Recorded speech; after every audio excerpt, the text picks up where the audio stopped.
Lesson 12-2, Example 1. We're going to look at the objective is to learn to find the experimental probability of an event. And the first thing we want to talk about are outcomes.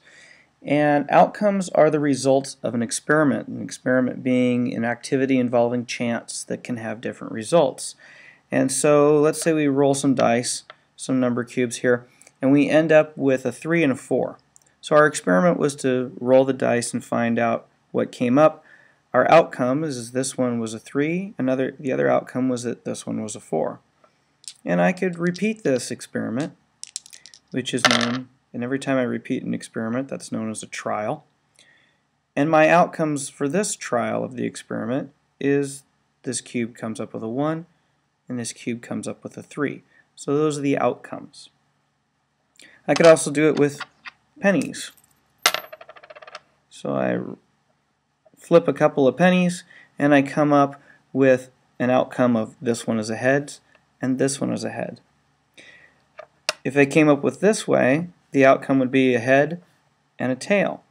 Now, whenever you're doing, let's say I'm flipping these two pennies and they come up different things. So this is the outcome is what it comes up to be, but you'll also hear the term event happen.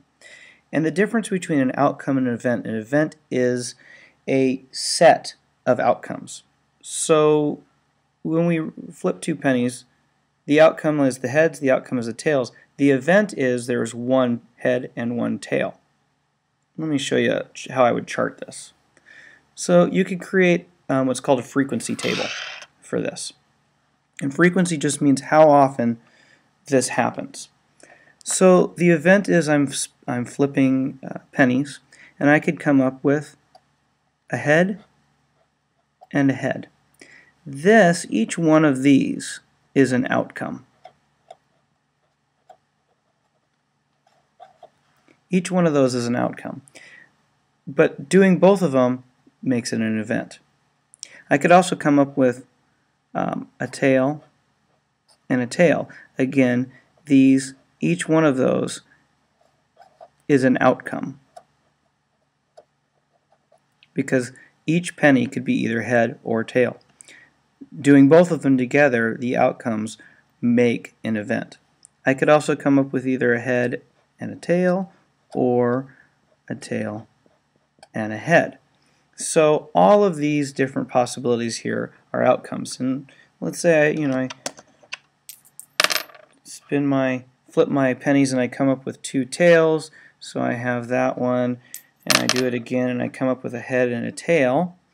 And so I would just frequencies, I'm just recording my data here.